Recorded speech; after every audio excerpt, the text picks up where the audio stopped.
Hi అండి, welcome to my channel బూనా gallery. ఈరోజు అయితే హోటల్ స్టైల్ సాంబార్ ఎలా చేసుకోవాలో చూసేద్దాం. ముందుగా అయితే కందిపప్పును ఇలా ఉడికించుకొని తర్వాత అయితే వాటర్ అయితే వంపేసుకోవాలి. వాటర్ వంపేసుకున్నాక తర్వాత అయితే పప్పు గత్తి ఉంటుంది కదా, మనం పప్పు రుద్దుకుంటాం కదా, దాంతో ఒకసారి అలా పామేసుకోవాలి. దీంట్లోనే తెల్లగడ్డ కూడా వేసుకొని ఉడికించుకోండి. తర్వాత అయితే ఇలా రుద్దుకొని ఇలా పెట్టుకోవాలి ఒక దాంట్లో. ఇప్పుడైతే మనం ఉడికించుకున్న కుక్కర్లోనే ఇప్పుడైతే ఆయిల్ వేసుకుంటున్నాను.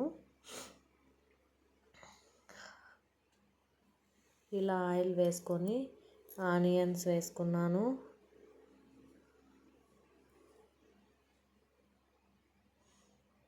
టమోటా వేసుకున్నాను. బాగా వేయించుకోవాలి ఈ రెండింటిని.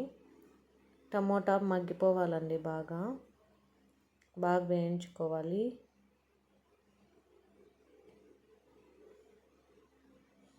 ఇలా వేయించుకున్నాక ఇప్పుడు చింతపండు రసం వేసుకోవాలి సాంబార్కి. చింతపండుని ఇలా నానబెట్టుకొని చింతపండు పక్కకు తీసేసుకొని రసం మాత్రమే వేసుకోవాలండి. ఈలోపు చింతపండు నానుతుంది. ఇప్పుడైతే మళ్ళీ చూద్దాం ఒకసారి. ఆనియన్స్ టమోటాలు ఇలా వేయించుకోవాలి. ఇలా వేయించుకున్నాక జీలకర్ర వేసుకోవాలి. జీలకర్ర తర్వాత వచ్చి ధనియాల పొడి, కారం పొడి, పసుపు పొడి వేసుకోవాలి. దీంట్లోనే సాల్ట్ కూడా వేసుకుంటున్నాను.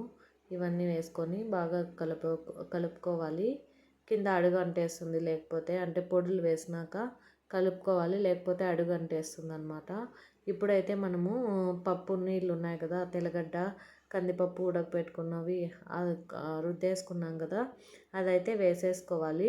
కొద్దిగా వాటర్ అయితే యాడ్ చేసుకోవాలి. చింతపండు నీళ్ళు మీకు సాంబారు అంటే పలుచగా కావాలంటే పలుచగా, అంటే చిక్కగా కావాలంటే చిక్కగా, దాన్ని బట్టి వాటర్ అనేది యాడ్ చేసుకోండి, సరిపడినంత వాటరు. ఇలా కనుక చేసుకుంటే సాంబారు హోటల్ స్టైల్ టేస్ట్ వస్తుందండి. మీకు కొత్తిమీర కరివేపాకు ఉంటే వేసుకోండి. మా ఇంట్లో లేదు కాబట్టి నేను వేయలేదు. ఇప్పుడైతే ఇడ్లీలు అయితే రెడీ అయిపోయాయండి.